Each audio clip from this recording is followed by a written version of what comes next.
In this lecture, we are going to move on to another package called PostCSS. Sass is a dominant language in the development world for extending CSS. As the years go by, it's starting to lose popularity. Another package was introduced called PostCSS. It takes an entirely different approach from Sass. You can use PostCSS over Sass, or a combination of both. Before getting into PostCSS, let's talk about how Sass works. Sass is a preprocessor language because it's a language that gets compiled into CSS. It's because browsers don't understand Sass code. There are dozens of preprocessor languages available, like Less or Stylus. In the end, they all get compiled to CSS. PostCSS takes a different approach. It is not a language. There is no special file extension.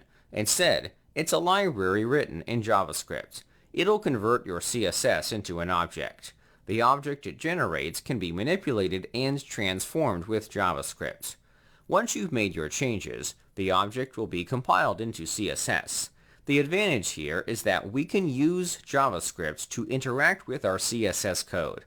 This is why it's called PostCSS. It is a library that can modify your CSS code after you've written it.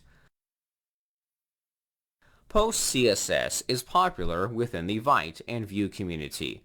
Unlike Sass, we do not need to install the PostCSS package, nor do we need to configure this package. It's installed and configured by Vite. This feature gets activated by creating a specific file in our project.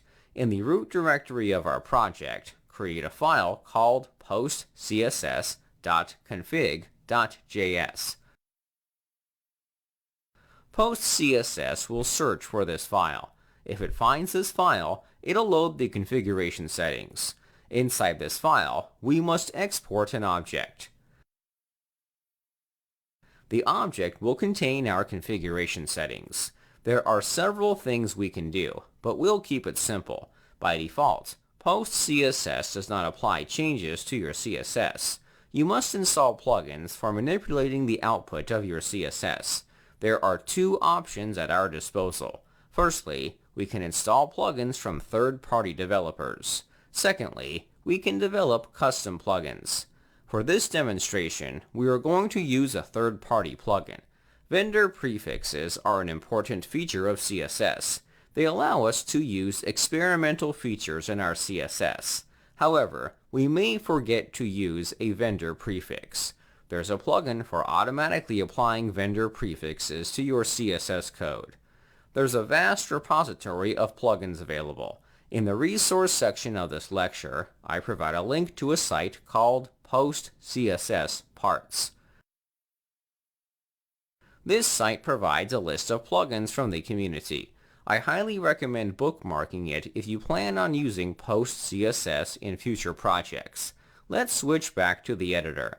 Inside the command line, input the following command: npm install autoprefixer save-dev.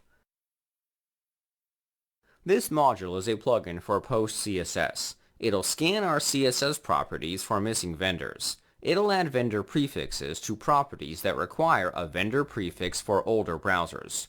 After installing this plugin, we must load it from within the configuration file.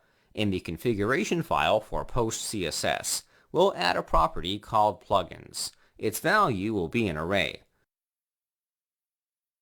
Inside this array, we can load a plugin by calling the require function. This function accepts the name of the package to load. Let's pass in autoprefixer. Great! The plugin should get loaded into our workflow. To test our code, let's update our CSS.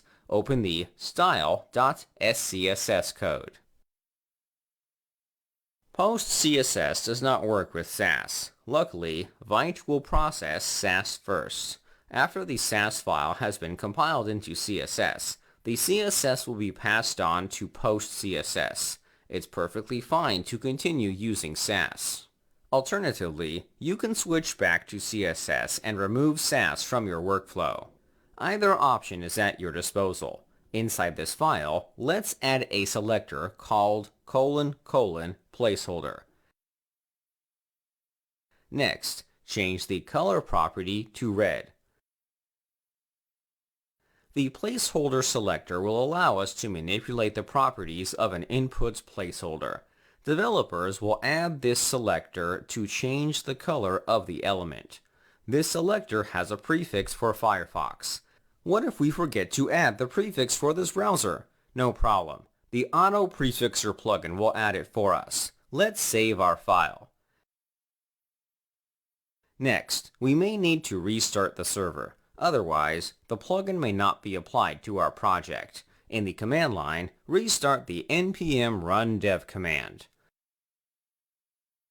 So far, we shouldn't receive errors. Let's view the application in the browser. Nothing has changed. In the Developer Tools, open the Elements panel. Search for the Style tag in the Head section of the document. The placeholder selector was duplicated.